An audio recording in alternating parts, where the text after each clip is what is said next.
Deus, queridos, daqui a pouco nós vamos continuar adorando o Senhor com a música. Nós vamos entender que a adoração no culto ela começa com louvor, mas você pode adorar a Deus com a sua oferta, você adora a Deus no momento da palavra, você adora a Deus no serviço com as crianças, você adora a Deus a todo momento, não só aqui dentro do serviço do culto, mas a sua vida precisa ser uma vida de adoração. Tem um pastor que ele diz o seguinte, que a adoração começa quando o culto acaba. E a verdadeira adoração começa quando o culto acaba. Então, nós somos chamados para uma vida de adoração. Então nós vamos falar hoje sobre isso. Eu estou um pouco conectado por esses dias nos Salmos. Então, Letícia, por favor, Salmo 115.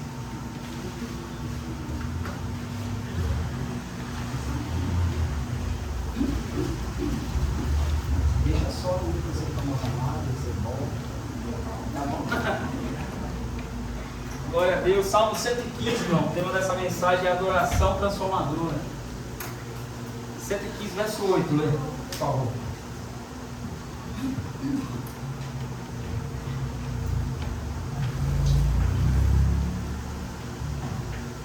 Nem todo mundo achou aí?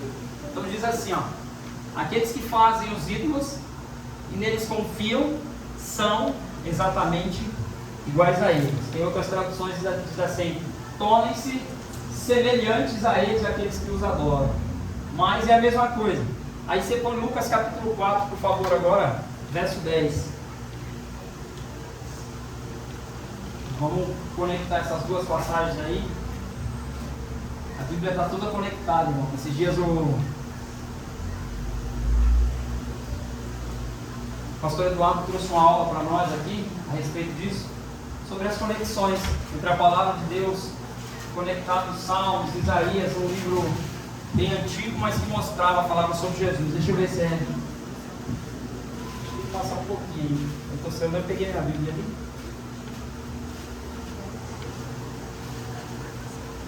Não, volta, 4:8. Aí. Então Jesus respondeu: as Escrituras dizem, adore o Senhor seu Deus e sirva somente a Ele. Amém? Pode sentar. Vou tentar ser breve. Então nós lemos duas passagens. A passagem de Salmo 115, ela descreve uma relação com os ídolos. Alguém que faz um ídolo que não fala, que não ouve, que não anda, que não responde, mas ainda assim ela faz com as próprias mãos aquele ídolo de barro ou de madeira e se prostra perante aquele ídolo e o adora. E a palavra vai dizer no Salmo 115, verso 8, que tornam-se semelhantes a eles, aqueles que o adoram. Então, se o ídolo tem voz, mas não fala, tem olhos, mas não vê, tem pés, mas não anda, e quem se torna semelhante a ele passa a ser alguém cego espiritualmente, paralítico espiritualmente. Torna-se alguém que espiritualmente não tem crescimento. Ele está se tornando semelhante àquilo que ele adora. Então, quando Jesus é levado pelo Espírito Santo ao deserto, para um tempo de consagração, de separação, para um serviço, para um ministério, o inimigo diz a ele assim: olha, eu vou te dar todas as coisas se prostrado me adorar. Tudo que você quiser. Foi-me dado a mim, o inimigo diz para Jesus, foi dado a mim. Mostrou para ele todas as riquezas, todos os tesouros e disse assim para ele: olha, eu vou dar para você se você prostrar e me adorar. Então Jesus diz assim: está escrito, a palavra me ensinou, que somente ao Senhor adorarás e somente a Ele prestarás. Então nós estamos numa série sobre adoração. E o que quer dizer a palavra adoração? A palavra adoração quer dizer amar de forma extrema, ato de prestar culto, reconhecimento de superioridade, render culto à divindade, prostrar-se e ajoelhar-se a. Então tudo isso é adoração. É amar de forma extrema, é prestar culto, é se ajoelhar, é se dobrar, é reconhecimento de autoridade. Então quando Deus diz que tornam-se semelhantes a eles, aqueles que os adoram, Ele está dizendo: se vocês me adorarem, vocês vão ficar parecidos comigo. Então por que Deus pede adoração? Porque Ele é um Deus mesquinho? Não. Deus não precisa de adoração. Como o Rafa começou aqui, abriu o culto dizendo que Deus procura os verdadeiros adoradores que adoram em espírito e em verdade. Ele estava falando de uma junção de pessoas que o amam extremamente e agora passaram a se relacionar para adorá-lo. Que estão abrindo mão de si mesmo para ficar parecido com ele. Mas só tem uma maneira de eu mostrar o quanto eu sou parecido com Deus, é no meu relacionamento com o pastor Fabiano. Não adianta eu dizer que eu sou parecido com Deus se eu viver sozinho, irmão. Como que vai provar se de fato eu pareço com Deus? O que prova se de fato eu pareço com Deus são os meus relacionamentos, é a maneira como eu trato as pessoas, é a maneira como eu me relaciono. Por isso que Deus procura verdadeiros. E deixa eu te dizer uma coisa, alguém vai dizer assim: então, irmão, a minha oração lá no quarto não vale, claro, irmão, Jesus disse para você adorar lá no quarto. Entra lá no quarto, fecha a porta do teu quarto e ora. Vale, o Espírito Santo está lá com você. O Espírito Santo é a pessoa de Cristo dentro do quarto com você para adorar junto com você, para te levar à adoração. Eu já vou falar um pouco sobre isso. Mas, depois de adorar no secreto, a prova da transformação que eu estou vivendo a partir da adoração que eu estou levando a Deus é no relacionamento com meu irmão. O quanto eu estou me tornando semelhante a Ele. Então, eu trouxe aqui 4 bases aqui da adoração, para que a gente possa falar um pouco hoje. Então você já sabe que tudo é adoração, mas a adoração ela tem algumas bases. E eu extraí essas bases de algumas mensagens do apóstolo Luiz Hermínio, do pastor Luiz Hermínio, que ele fala que a adoração precisa ter esses 4 tópicos, mas ele nunca explicou nas mensagens dele, em algum livro, em algum lugar. Eu procurei e não consegui achar, então eu mesmo fui procurar estudar. Então a adoração ela precisa ser autêntica, ela tem que ser precisa, convicta e sincera. É sobre isso que eu vou falar hoje. Uma adoração autêntica, precisa, convicta e sincera. Então, o que é autenticidade? A palavra autenticidade vem do latim, que fala genuíno, que vem direto do autor, e do grego authentikos, de primeira mão, original, inicial. Então ele está falando de autenticidade, é algo que vem do autor. Por isso que nós não somos capazes de produzir uma adoração que toca a Deus. É o Espírito Santo de Deus que traz do alto a verdadeira adoração e aí nós entregamos de volta para Ele. Não é algo produzido do Carlos, não é algo produzido de nós, não é. Ninguém é capaz de produzir adoração. Para vocês entenderem, em 1904, 1905, teve um avivamento no país de Gales, através de um jovem chamado Evan Roberts. Se eu não me engano, ele tinha 26 anos. E ele passou a orar ao Senhor e a buscar o Senhor, e o Espírito Santo disse para ele: vai haver um avivamento. Então ele decidiu: eu não falto mais nos cultos, porque qualquer hora dele vai haver um derramar do Espírito Santo. Então ele começou a acordar pelas madrugadas, no seu quarto ele começava, orava 3, 4 horas. E ele orava 3, 4 horas, até que um dia ele começou a orar e as palavras vieram para ele, e ele dizia assim: dobra no Senhor, dobra no Senhor, dobra no Senhor, dobra a nossa vontade, dobra no Senhor. Essa é a oração dele. Quando ele levantou, ele falou: de onde veio essa oração? E aí o Espírito Santo disse para ele: é assim que você deve orar, eu que estou te dando essa oração.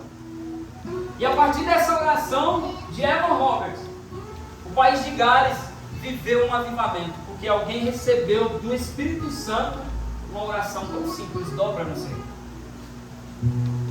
Porque a autenticidade é algo que vem de Deus. A autenticidade é algo que vem do autor. É um selo de autenticidade. Não é falso, não é uma cópia. Não, é algo que o Espírito Santo traz e que você não vai encontrar em outro lugar. O Espírito Santo trouxe, aquilo foi para aquele momento, para aquela hora, para que ele fizesse algo. Isso é adoração. É algo que flui de cima para baixo. É o véu sendo rasgado de alto a baixo para que a gente entre. Não é Babilônia sendo construída de baixo para cima. Porque a adoração é algo que vem do alto. Porque senão se torna um esforço humano para tocar a Deus, para fazer as nossas vontades. Adoração não é um esforço humano para tocar a Deus, para fazer as nossas vontades. Adoração é Deus vindo e proclamando a sua vontade e nós abrindo mão da nossa vontade para fazer a vontade dele. Isso é adoração. autêntica. Isso é uma adoração que vem do alto.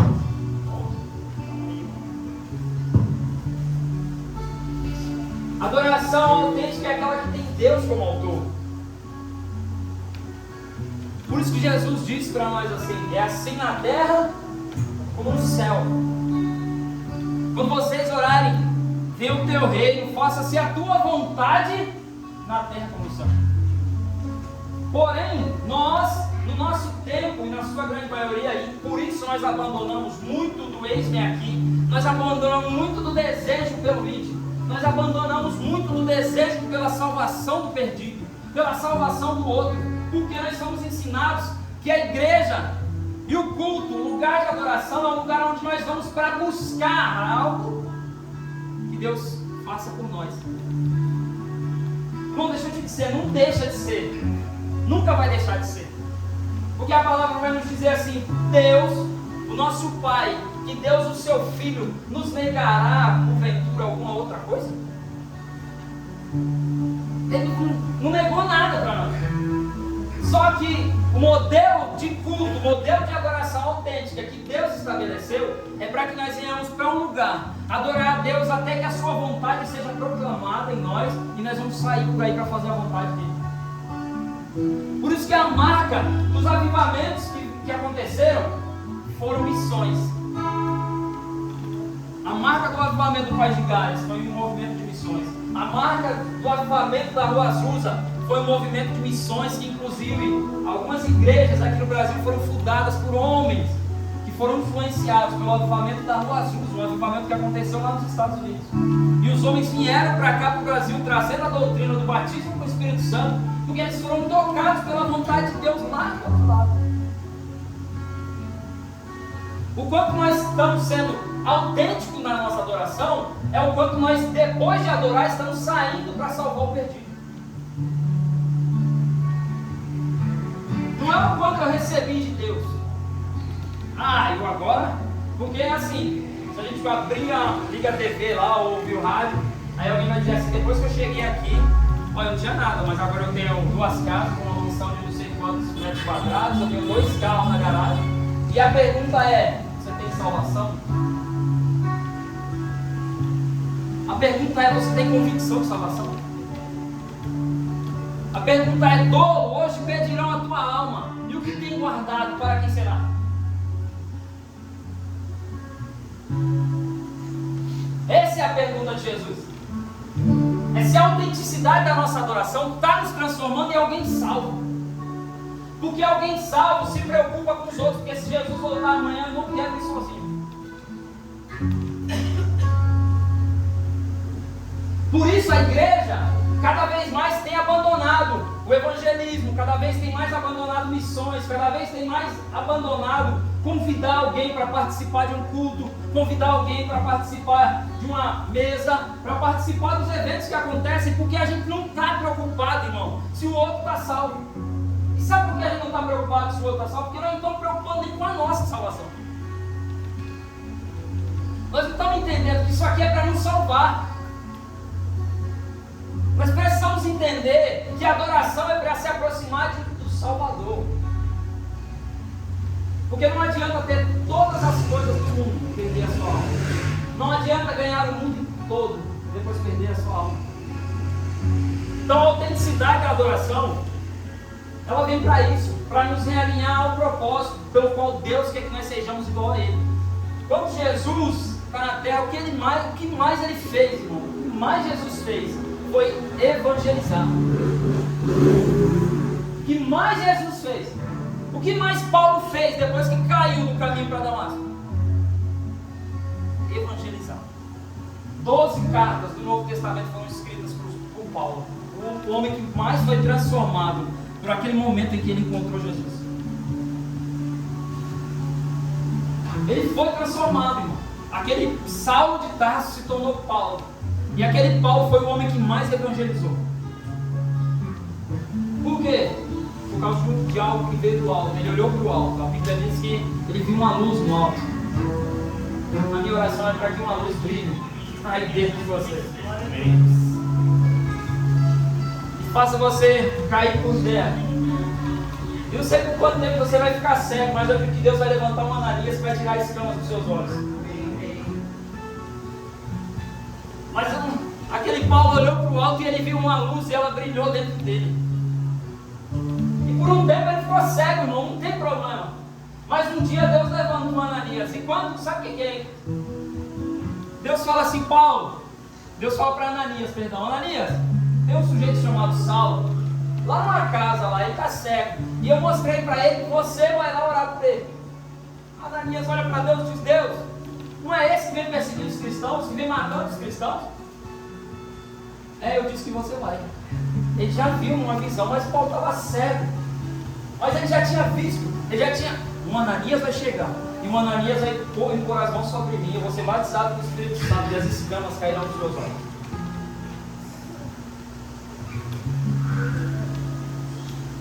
Adoração autêntica, ela flui igual, é uma luz que brilha dentro de você. E aí deixa eu te dizer uma coisa, Jesus olhou para eles e disse assim, não se acende uma candeia e esconde debaixo da cama. Não se acende uma luz e esconde. Para de se esconder, irmão, porque o Senhor acendeu você como uma luz. E Ele não acendeu uma luz para esconder debaixo da cama. Ele acendeu essa luz para ela brilhar e se coloca no alto e Ele ilumina toda a casa. Não se esconde uma cidade edificada sobre os montes. Não se esconde. Jesus estava falando sobre isso. Quando vocês me adoram, eu trago algo do alto para vocês. Mas não escondam isso. Não se escondam. Tem muitos perdidos precisando daquilo que está dentro de você, Rafa.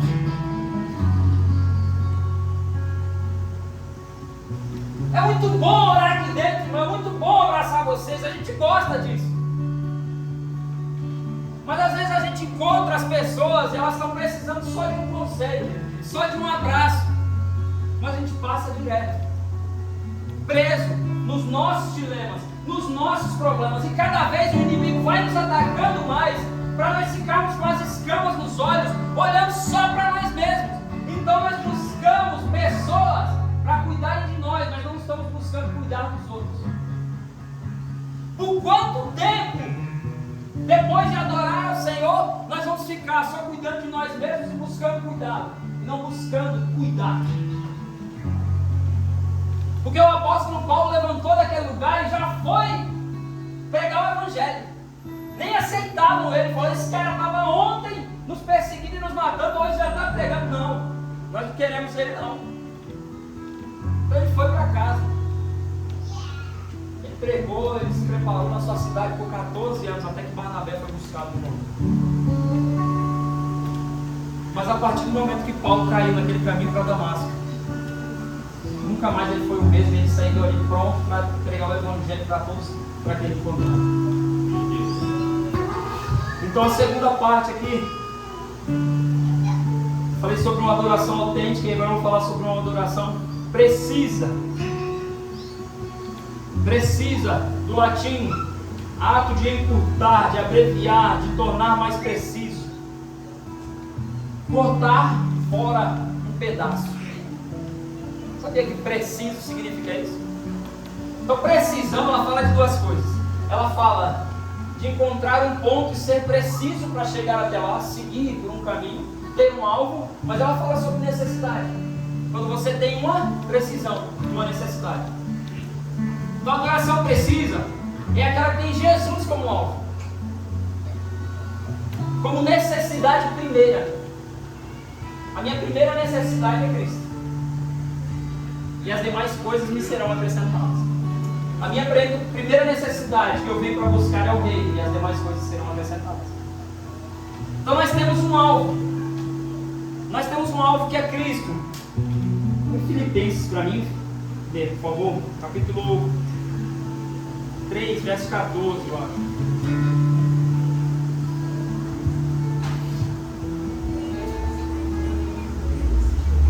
Filipenses 3,14, nós vamos falar um pouquinho de Paulo.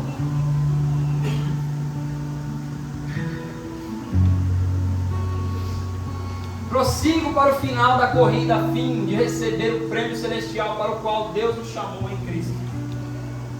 Eu prefiro uma outra tradução, que ela diz assim, eu não sei qual que é, eu vi umas 3 aqui cada, mas ela diz assim: eu não julgo que já tenha alcançado, mas esquecendo-me das coisas que para trás ficam, eu sigo para o alvo, que é Cristo.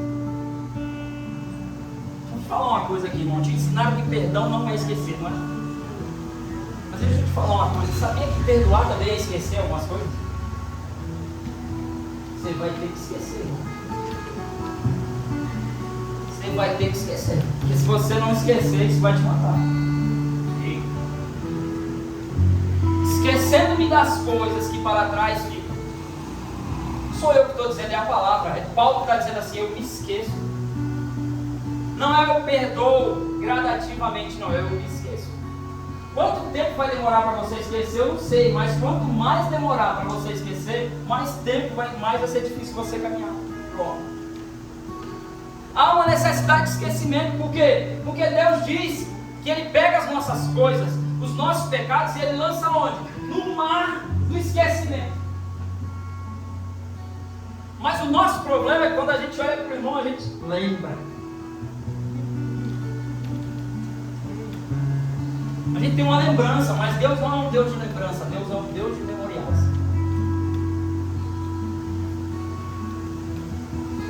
Lembrança é uma coisa, memória é outra. Você pode apagar muitas coisas da sua lembrança e tem ainda muitas coisas boas na sua memória sobre alguém. O problema é que a gente se apega só às lembranças ruins daquilo que nos fizeram e não esquece das coisas que para trás ficam. Então nós não acessamos os memoriais que nós fizemos junto com aquelas pessoas. Tem que esquecer, irmão, porque você tem um alvo. E para chegar nesse alvo tem que ser preciso. Apontou lá, tirou a flecha, vai acertar a mão. Precisão, cortar fora. Precisão. Cisão é cortar. Pré é cortar antes. Então, para alcançar essa adoração, você tem que cortar algumas coisas fora.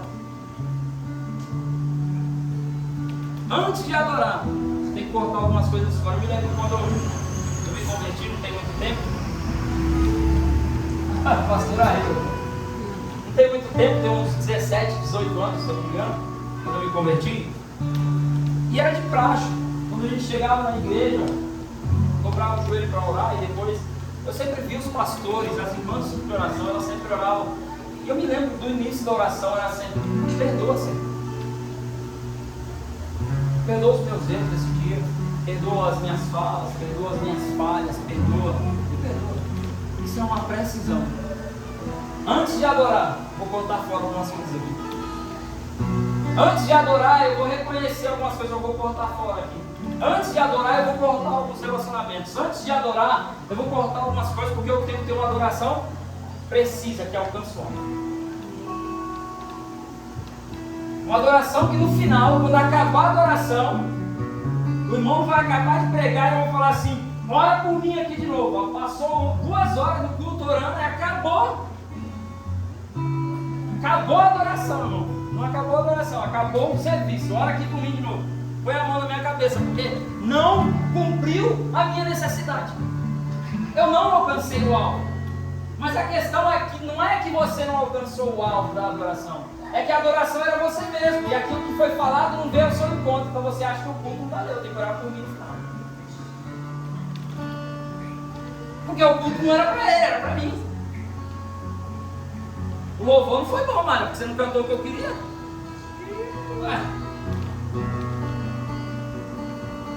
O louvor é para Deus, irmão.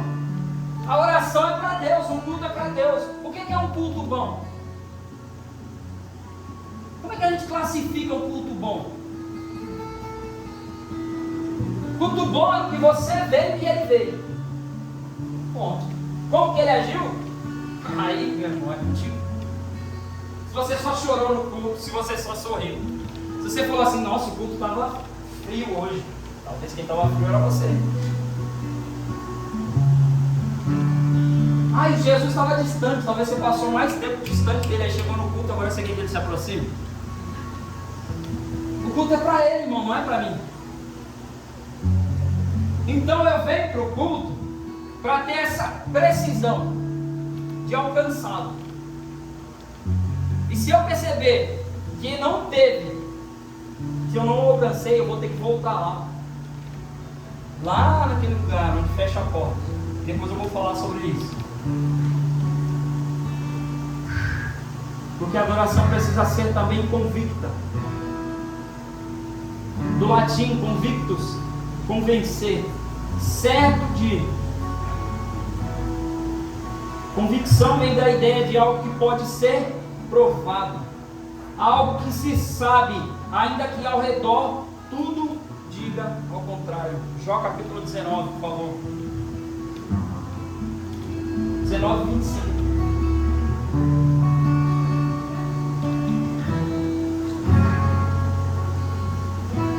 Meu relógio parou e ficou. Dá dentro, é nóis. Aqui a parada. Tá mexendo aqui, né? Tá marcando 8, ó. 5 para 10. Contudo, eu sei que o meu Redentor vive e que no fim se levantará para me defender e vindicar, ainda que eu esteja no pó do meu túmulo. Sabe quem está falando isso, irmão? É Jó. Depois de ser tocado por Deus, tocado pelo inimigo, mas pela permissão de Deus.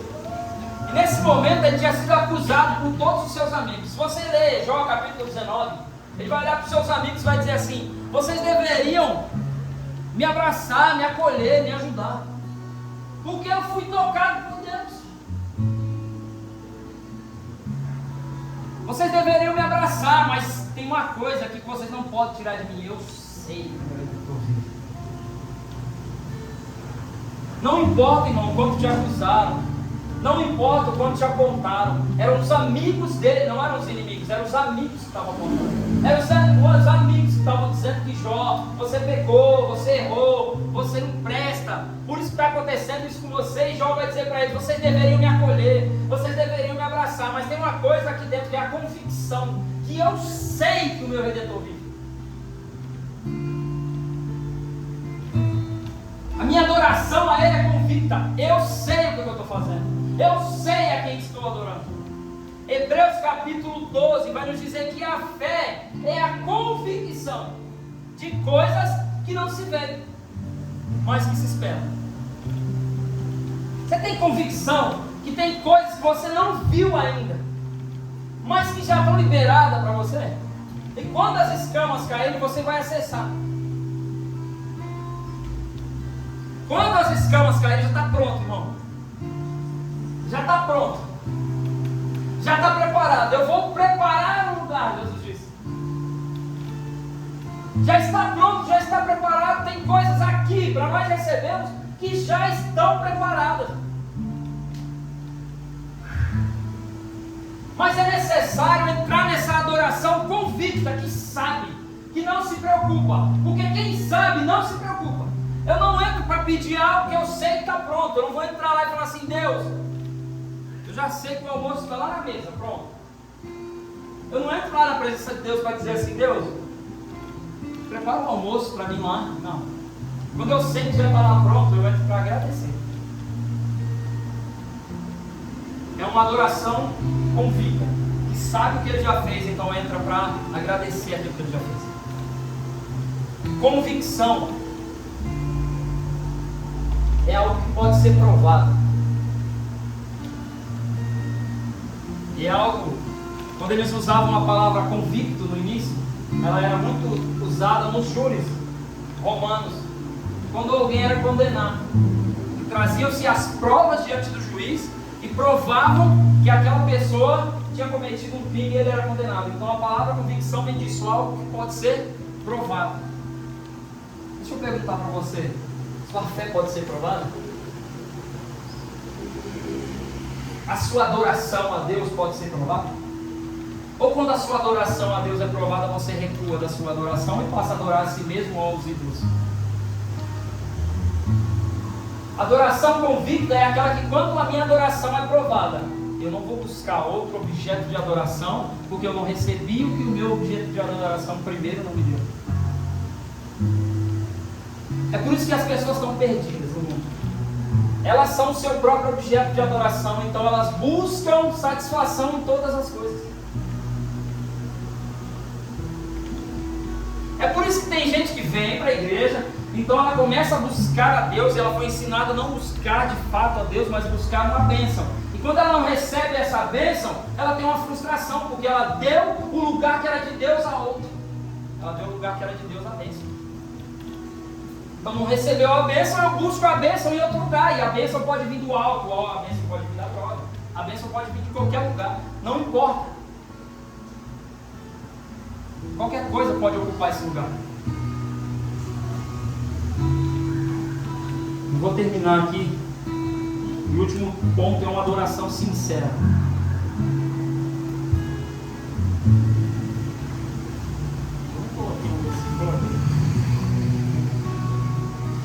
Primeira Crônicas, Letícia, por favor, 29, 17.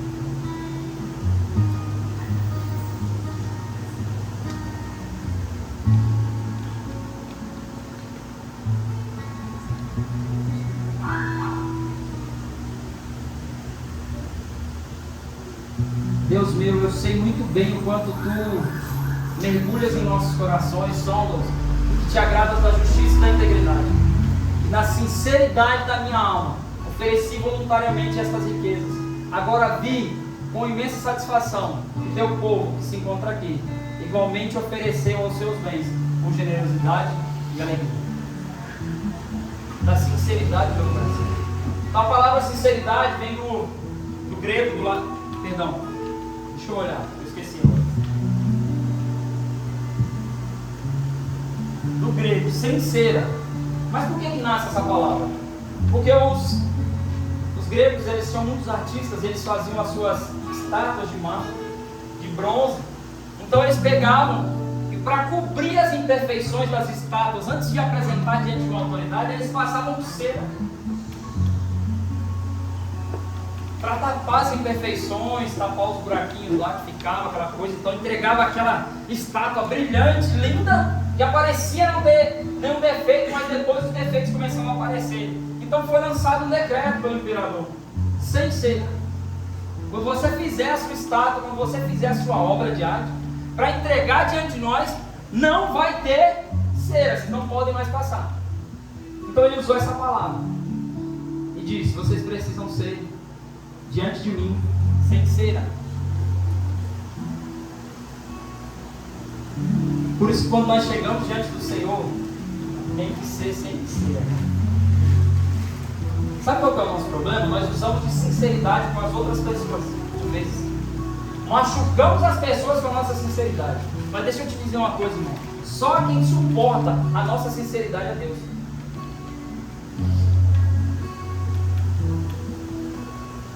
Só quem suporta quem nós somos de verdade é Deus. Só quem suporta a maldade do meu coração, só quem suporta quem eu sou de verdade é Deus. Por isso, por vezes, eu tenho que guardar a minha sinceridade diante das pessoas e levar ela para diante de Deus. Porque lá eu posso mostrar todos os defeitos. Lá não tem problema. É um lugar de misericórdia, é um lugar de graça, é um lugar de acolhimento, é um lugar de provisão, é um lugar de cuidado de Deus. Então a adoração diante de Deus, ela precisa ser sincera. Então ela precisa ser autêntica, precisa, convicta, sincera. São bases para a adoração, são bases para a gente se aproximar de Deus e nos tornar iguais a Ele. Só Deus nos conhece por inteiro. Só Ele suporta toda a nossa sinceridade. Só Ele suporta. Ah, então, irmão, eu vou ter que mentir para o irmão? Não, irmão, fecha a boca, é fácil. Seja tardio em falar. É assim que a Bíblia nos ensina. Ah, e a gente fala assim: ah, eu falei mesmo, eu fui sincero. Cuidado, né, Ju? Eu falo mesmo, eu sou sincero. Deus também. Por vezes a gente pergunta para alguém que é sincero e ele fala: você quer que eu seja sincero? E você fala assim: bom, é melhor eu não ser sincero. Vou deixar uma incógnita aqui para você. Não vou falar não de fato. Porque não tem necessidade, às vezes, irmão, de ser sincero. Não tem necessidade de falar algumas coisas para magoar as pessoas. Não tem necessidade. Tem um lugar, às vezes, sinceridade, por vezes, pode ser usado no discipulado. Um a um, é nós e Deus, numa mesa. Sem a exposição. Sem que os outros estejam ali. Não precisa ser sincero. Seja direto. Às vezes, seja verdadeiro sempre.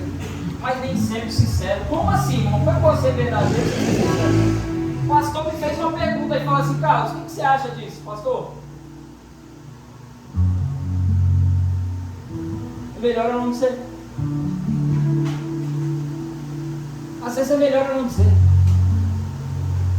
Ou então eu dizer: pastor, eu acho assim, assim, assim, mas não precisa estar sempre armado, sempre pronto para o combate, sempre pronto para confrontar o que o outro está dizendo, ou confrontar o que o outro decidiu que era bom para ele. Não, simplesmente dizer: olha, eu poderia fazer assim, ó, eu posso te dar um conselho. Tem diversas maneiras de falar, mas a gente, na nossa linguagem, na nossa maneira de falar com o outro, nós não nos preocupamos. Mas quando o outro fala conosco, a gente já sai correndo e fala: como ele falou comigo? Quando o outro é sincero comigo, eu esqueço de quantas vezes fui sincero com outras pessoas. Então seja sempre verdadeiro, irmão, diga a verdade. E aí é um desafio, né? Dizer a verdade sem ser sincero. Você vai dizer a verdade no coração que está fluindo de Deus para você dizer para o irmão. Não é a verdade que está fluindo dos seus defeitos. Sabe por quê? Por vezes a pessoa pergunta algo para nós e nós não estamos fazendo, nós não estamos sendo, mas nós apontamos para que ela deveria ser. E aí é onde está a cera, porque eu tapei o meu defeito para dizer para o outro que o defeito está nele. Mas se eu fosse verdadeiro, quando ele me pergunta, primeiro eu analisaria a mim mesmo. E aí eu tiraria a trave que está no meu olho, antes de tirar o cisco que está no olho do meu irmão. É isso que Jesus estava falando.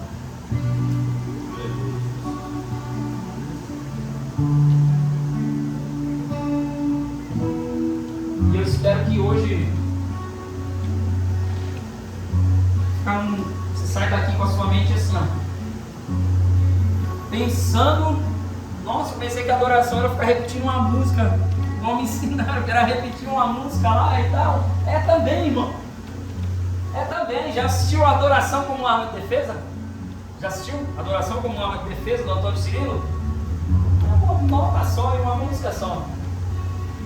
E o Espírito Santo fluindo. Adoração. Só que aquela adoração dele, todo mundo está vendo, ela foi construída num lugar onde ninguém viu. Aquela não é uma intimidade, não é exibição de intimidade. Não é uma exibição, é uma convicção de intimidade. Algo que todo mundo está vendo que o cara tem aquilo ali. Aquilo ele não faz para mostrar, está mostrando que ele faz o segredo. Para encerrar, aqui no Brasil, nós estamos perdidos muito em adoração. Por quê? Porque a maioria das nossas músicas, elas são traduções. E para fazer uma tradução, a letra precisa ser modificada. Então Deus foi lá, o cara entrou no secreto, fez uma música, Deus deu para ele uma mensagem, aí alguém ouviu a mensagem original, aí pegou a mensagem original e viu que ela era comercial. Falou: eu vou adaptar e vou vender. Mas no meio dessa adaptação, a mensagem original por vezes se perde. Eu nem ia falar isso, eu ia terminar antes, mas eu vou falar, irmão. Tem uma música aí que a gente canta muito, a música é muito boa, é linda. A menina que canta, ela tem muita unção, ela gravou, ela fez uma versão dessa música, e eu creio que ela trouxe sim acho que uma autenticidade dela para a música, porque a música tocou ela. Mas essa música foi feita por um pastor americano, e esse cara inventou que estava com câncer para vender a música. Tu és a cura, creio que... Pois é, o cara que fez essa música, para poder vender a música, inventou que estava com câncer. E passou anos no altar cantando, sabe com aquele coisinha que o pessoal usa? E fingindo que estava com câncer. Então o cantor brasileiro foi lá, viu a música, que é bonita e que eu digo, que eu sinto que tem algo do Espírito Santo. Quando, acho que é a Gabriela Rocha que canta, quando ela canta, tem algo do Espírito. Eu não estou dizendo que, mas eu estou falando que a gente não sabe de onde veio, qual é a adoração original, qual é a ideia, quem é a pessoa, o porquê. Então esse cara passou anos, aí depois que a música estourou, que brasileiros gravaram, que outros países gravaram, ele foi a público pedir perdão, porque ele só queria vender a música.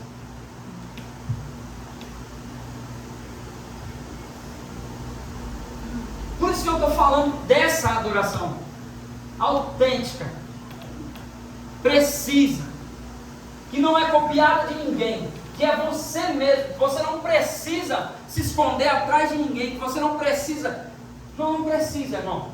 Precisa ser você mesmo. Chega lá diante de Deus porque Ele te conhece e Ele te suporta. Sabe aquele dia que você acorda insuportável? Deus te suporta. Irmão, sabe aquele dia que você fala, acordei com o pé esquerdo hoje? Só Jesus, né? Deus te suporta, mas não obrigue os outros a te suportar.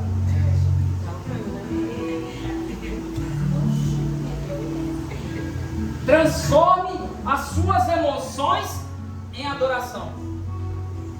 73 salmos escritos por Davi, dos 150 salmos, são emoções transformadas em adoração. Tristeza é um convite à oração. Alegria é um convite à gratidão. No dia que eu estou insuportável, é Deus me chamando, vem para cá, porque só eu te suporto.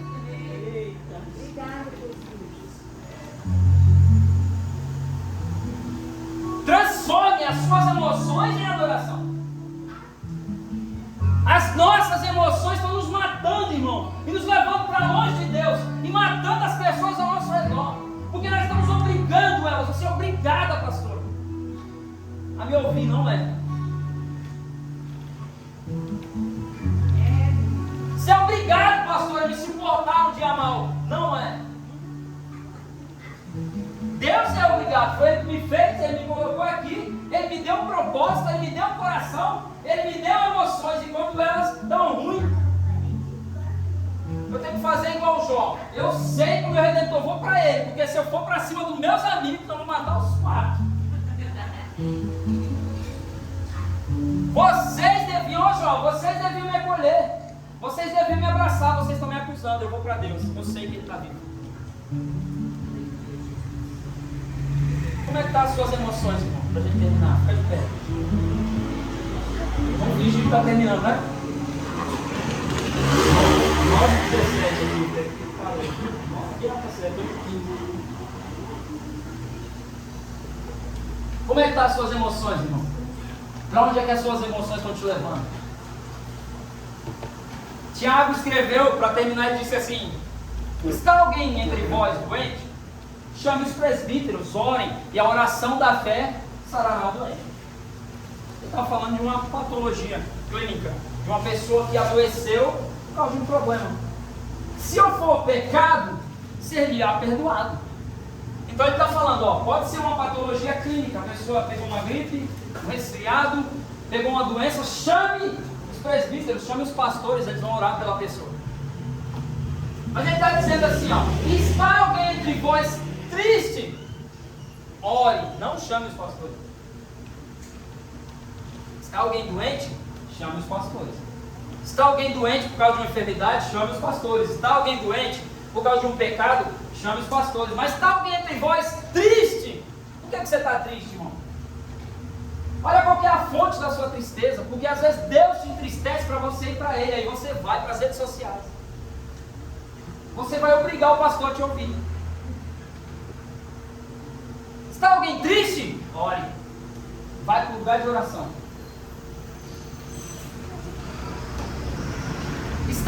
entre vós feliz, cante louvores. É só ler lá, Tiago capítulo 4, procura lá, quando chegar em casa você procura. Então está doente? Chama os pastores. Está em pecado? Chama os pastores a orar. Os pecados são perdoados, as doenças são. Mas está triste, irmão? Por causa do quê? Você está triste? Está frustrado por causa de você mesmo? Ora, irmão. Nós não aprendemos o caminho da oração. Billy Graham disse: feliz é o homem que aprendeu o caminho da oração. Está triste, irmão? Vai para lá do lugar de oração. Quando você sair lá do lugar de oração, talvez você procure o pastor. Pastor, estou triste. Estou triste.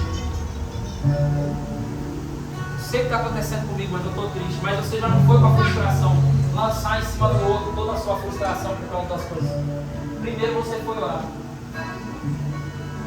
Porém, nós estamos no ambiente do culto. Aí aqui a coisa muda um pouquinho. Então quando você chega aqui, para ser sincera, e aí eu te convido a um desafio, você pode olhar para o irmão do lado, se você estiver triste, falar assim para ele: olhe comigo. Tem alguém triste aqui, irmão? Você está triste? É sério, irmão, não, é sério. Eu estou triste, irmão. Fala: pastor, olhe comigo.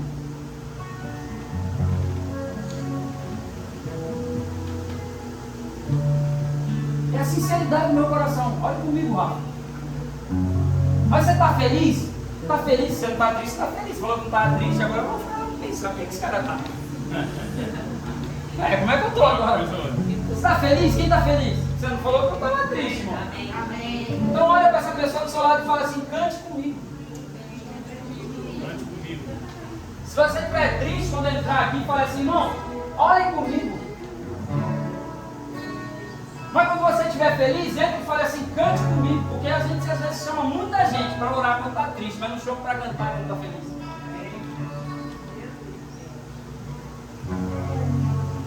Isso é adoração. É você sai assim, ó, sua cabeça assim, ó,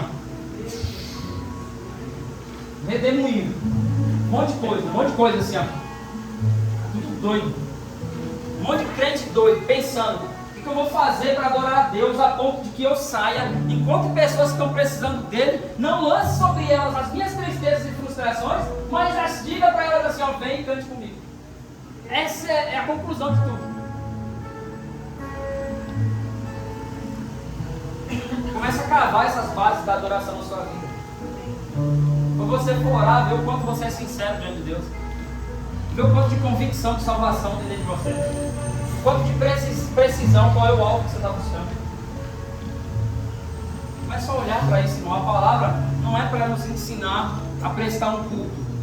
A palavra é para nos ensinar a viver para Cristo. Feche seus olhos em nome de Jesus. Pai, em nome de Jesus, ainda na tua presença, eu queria te agradecer por essa noite, por essa palavra, pela vida dos meus irmãos, pela vida dessa igreja, por esse serviço, por esse culto, Senhor, pela vida do ministério de louvor, de intercessão de todos os nossos irmãos. Eu queria te agradecer, papai, e te entregar essa adoração nessa noite. Oh, Senhor, constrói em nós essas bases de adoração, para que reunidos ou no lugar secreto, a nossa adoração sempre alcance o alvo que é Cristo. Oh, Senhor, em nome de Jesus eu te peço, toma nossas vidas em suas mãos, toma as vidas ao redor, coloque em nós, Senhor, começa a queimar dentro de nós, Senhor, o desejo, oh, Senhor, pelos perdidos, pelas almas que vão perecendo. Aleluia. Oh, Senhor, coloca o desejo dentro de nós, Senhor, pela restauração dos casamentos, Senhor, em nome de Jesus, pela restauração dos lares outra vez, Senhor, pelo órfão, pela viúva, Senhor, pela prostituta, oh, Senhor, pelo cachaceiro, por aquele que está num bar agora bebendo, Senhor, por aquele que está drogado. Muda o nosso olhar para o perdido, Senhor, a partir da adoração. Aviva o amor, Senhor, de novo dentro de nós.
propósito e sabe a matéria da qual nós somos feitos. A tua palavra diz que o Senhor sabe que nós somos pó. Oh, no Salmo 115 vai dizer: não a nós, Senhor, não a nós, mas a Ti a glória, a honra, o poder, a majestade, o louvor, o domínio pelos séculos dos séculos. Não a nós, Senhor.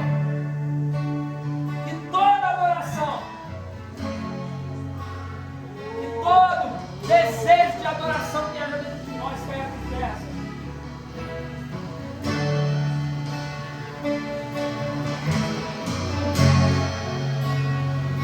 Aleluia.